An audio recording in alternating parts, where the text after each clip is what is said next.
về đặt lôi cam một máy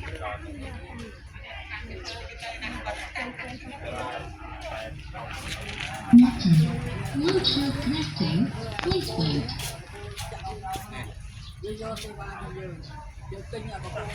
câu lươn tịch ra cái bên nhát mà ăn chui thơ ấy tiền nọ nó lươn thì nó cho may rồi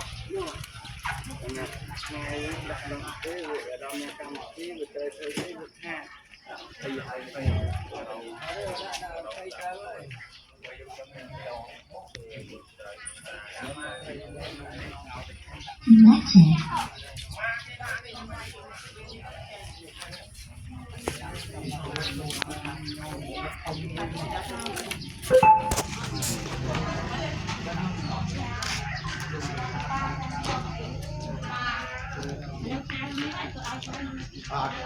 đi vay với lương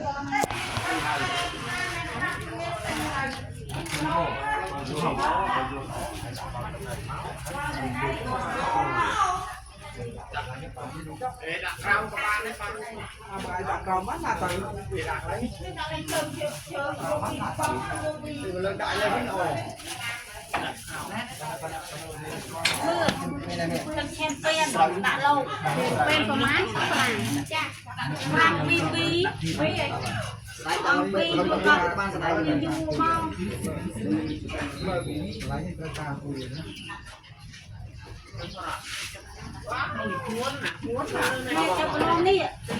lo đi con hỏi con phải ông hỏi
ថ្ង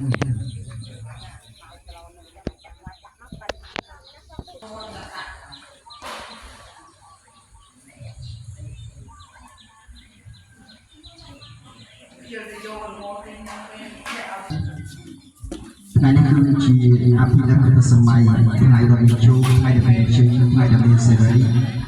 ថ្ងៃដ៏មានលៀបមានសំណាងដែលស្ថិតនៅក្នុងថ្ងៃ8កើតខែទុតិយាសាទឆ្នាំអភិសករាជ2570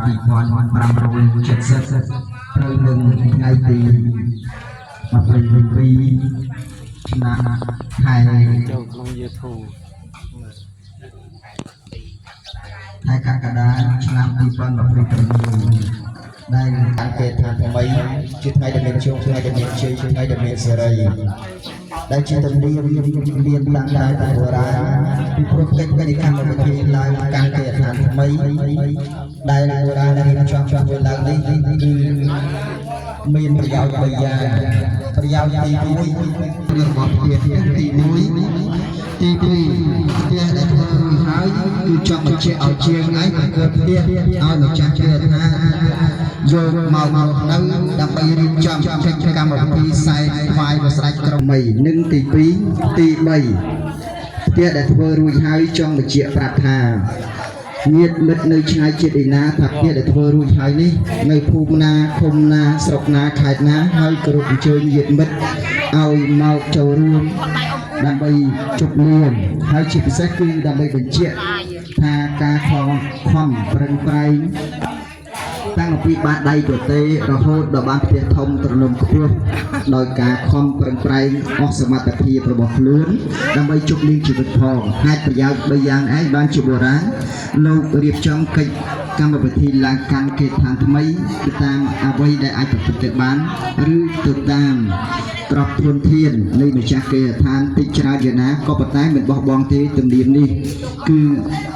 បើមិនមានច្រើនទេគ្រាន់តែអារាធនាព្រះសង្ឃចម្រើននៅព្រះពុទ្ធមន្តជាជ័យមង្គលនេះជារឿងសំខាន់ណាស់ដើម្បីជាសិរីមង្គលសូមទឹកសូមដីជាម្ចាស់ទឹកម្ចាស់ដីទេវតាភូមិអកទាំងអស់ដើម្បីសូមនៅសេចក្តីសុខសេចក្តីចម្រើនមុននឹងឡើងកាន់គេឋានថ្មីអញ្ចឹងសូមគោរពជម្រាបជូនចំពោះលោកឪពុកអ្នកម្ដាយអ៊ំប្រុសអ៊ំស្រីលោកយាយលោកតាសាច់សាលហិតញាតិមិត្តក្រុមញាតិដែលជាអធិបតីជាកិត្តិយសនៅក្នុងកិច្ចមង្គលឡើងកាន់គេឋានថ្មីរបស់លោកប្រុសលោកស្រីថ្ងៃនេះអញ្ចឹងកិច្ចកម្មវិធីទី1គឺយើងសែនថ្វាយដល់ស្ដេចក្រុងពលីសំទឹកសម្ដីជាភូមិមុននឹងប្រព្រឹត្តកម្មវិធីហើយនៅគ្រឿងប្រព្រឹត្តដែលមានគេថែរក្សាហើយអញ្ចឹងយើងត្រូវតែសូមការអនុញ្ញាតអំពីលោកអ្នកដែលយាមនៅទ្វារយាមចដាសិនរួចយើងប្រព្រឹត្តកម្មវិធីសែនក្បាលចដាសូមទឹកសម្ដីជាភូមិមកពីភូមិករួចប្រព្រឹត្តកម្មវិធីឡើងកាន់គេឋានថ្មីសែនចងដៃទៅតាមទំនៀមទម្លាប់ប្រពៃណីរបស់យើងទាំងអស់គ្នាក្រោយអំពីសែនចងដៃជូនលោកប្រុសលោកស្រីជាម្ចាស់គេឋានថ្មីហើយគឺអារាធនាព្រះសង្ឃអង្គសាវកចម្រើននៅព្រះពុទ្ធមន្តជាជ័យមង្គលដើម្បីជាសិរីមង្គលនៅក្នុងកិច្ចឡើងកាន់គេឋានថ្មីចប់សពគ្រប់គឺគោរពអញ្ជើញញាតិមិត្តដែលជាភ្ញៀវកិត្តិយសទាំងអស់ភាសានៅភូមិនិងកិច្ចកម្មវិធីដង្ហែនៅគ្រឿងវត្ថុដែលជាសិរីមង្គលឡើងកាន់គេឋានថ្មីអញ្ចឹងយើងមានការហែចំនួនជីវិតសិរីមង្គលគឺមាននំចំណីផ្លែឈើគ្រឿងអរ័យប្រពៃស្រាប់របស់របរដែលជាសិរីមង្គលរបស់ថ្មីដល់ឡើងទៅតាមទំនៀមទម្លាប់ប្រពៃណីរបស់យើងទាំងអស់គ្នាហើយអស់លោកអ្នកដែលជាសាច់សាលហិតក្រុមញាតិដែលត្រូវការចងដៃ